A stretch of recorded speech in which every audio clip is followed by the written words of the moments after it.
Hey guys, RTT back here for another video, guys. Today we are not actually talking about the patent on the screen right now. We're going to cover it real fast because it's the elephant in the room, but it's related around this subject of different patents released. So this is yet another patent released by Samsung.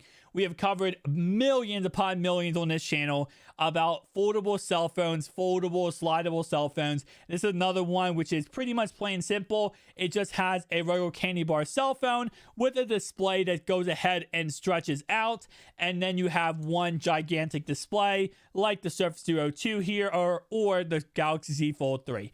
And again, this is another patent filed by Samsung, and this is another phone that will probably never ever come to light. And this is kind of sad, to be honest. And the reason why, if you want to know, why do they create so many patents but they don't make cell phones out of them? What's the point? The point is, if any Chinese company wants to go ahead and make a cell phone like this, that Samsung has the rights to it and they can go ahead and make a licensing fee and make money off of it. That's the whole purpose, is just to make money.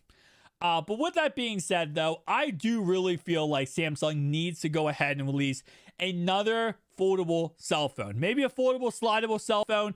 Just something a little bit different than the Z Fold 3 type lineup or the Z Flip 3. Don't get me wrong, I do love the Z Fold 3, and I'm going to love the Z Fold 4 when it comes out. And the Z Flip 3 is already amazing. I know the Z Flip 4 is going to be amazing. Hopefully, because it's going to have a better battery. It's not going to have a battery issues. But with that being said, though, I just feel like we need to see something different from Samsung. And I feel like there would be a lot more people, who already right now are buying the Surface Duo 1 and 2, who would come over from those cell phones to the Samsung lineup if there was some kind of priority to these Samsung lineups.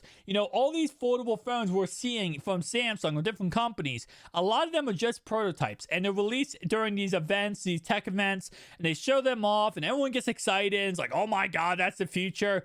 And it never actually becomes cell phones. A lot of the reason why is because a lot of those cell phones can't ever truly function as a cell phone. Like on paper and on a quick glance or a quick prototype, it might look really cool and really interesting. But if you actually had the phone in your hand like this, they would crumble like no tomorrow. Because we have seen different other concepts of foldable cell phones, and when they do come to the market, they really just break down very easy. We look at the first iteration of the Z Fold lineup, and the first one was actually canceled. The second one, which was the first one, had so many issues. I mean, the foldable screen was malfunctioning. If you took off the screen protector, you broke the phone. It was a whole entire mess. And that's something that, we're going to see with any foldable cell phone out there, is that a lot of these prototypes end up being failures. But if Samsung can actually go ahead and create one of these patented phones that they are making and getting patents for, I really feel like that would just even push forward more the foldable phone industry. Last year, Samsung controlled 84% of it. This year, they're on pace to control 90% of it. They're on pace right now, according to Samsung, to sell 10 million units of the Z Fold 4 and the Z Flip 4. If they could give us some type of, variety when it comes to another type of cell phone, because a lot of people don't like the Z Fold 4, and I love the Z Flip 4 because the outside of the phone right here, the screen is too narrow, and the inside display is not that durable. And a lot of people hate that. So if they give us another type of cell phone, maybe another iteration of foldable, slidable cell phones, it would just add so much more. Now, right now, they're not going to do that because there's no reason to. There's no real competition for Samsung. And yes, you might, and like I just said, the Samsung Surface Duo guys would come over. Some of them will, if there was an iteration of a cell phone that would be more slidable or maybe not a foldable cell phone. I mean, Samsung already created a patent that looks exactly like the Surface Duo lineup.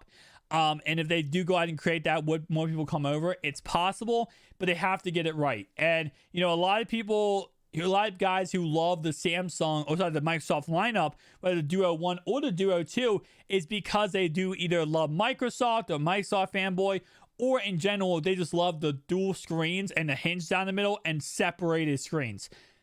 Could Samsung do that? Yes, but then they'd be diversifying themselves too thin, because it would be how many people actually want that exact phone. With that being said, though, I just feel like, especially now coming up on 2023, next year is going to be a huge year for the foldable phone market. We're going to see Microsoft throw their, hat in the ring again for the Surface Duo 3. We're going to see Apple throw their hat in the ring with their flippable, foldable iPhone.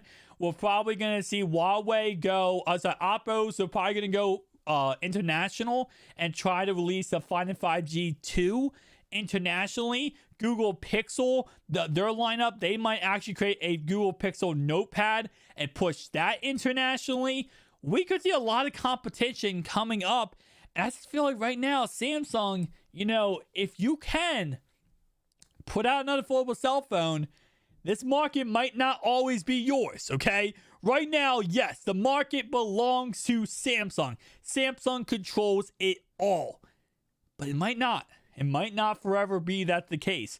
Huawei is still a competitor. Oppo is still a competitor. Obviously Microsoft. Obviously Google. We have a lot of companies throwing their hats in the ring right now. And I think, again, like I know Samsung's not scared. I just want to see another foldable cell phone. I want to see another slidable foldable cell phones. And we cover all these patents on the channel and talk about all these patents. And they're really interesting phones. And I think there is a market for a lot of these slidable cell phones too. I don't think it's just foldable. I think foldable, yes, is a really cool idea and concept, but there's a lot of slidable cell phones, and we've seen slidable cell phones before. This is not a new thing when it comes to slidable cell phones. We've seen different cell phones where the camera module will slide up. We've seen slidable cell phones where, like an extra screen will pop up. You turn to the side, you can pop up a screen. We have seen the LJ Wing where you can go ahead and flip the screen around. Like, this is not a new concept. Yes, it is a concept that isn't the most prevalent or the most, every single second you see it. But this is not a new concept, seeing slidable cell phones. So if Samsung can actually do something here, that would be interesting. But we do know that, with their last iteration of the, with the Z Fold lineup, this actually replaced the Galaxy Note lineup. So this was now what the Galaxy Note was. This is now the Galaxy Note, the Z Fold lineup. So what would they replace next? Are they going to replace the Galaxy S lineup?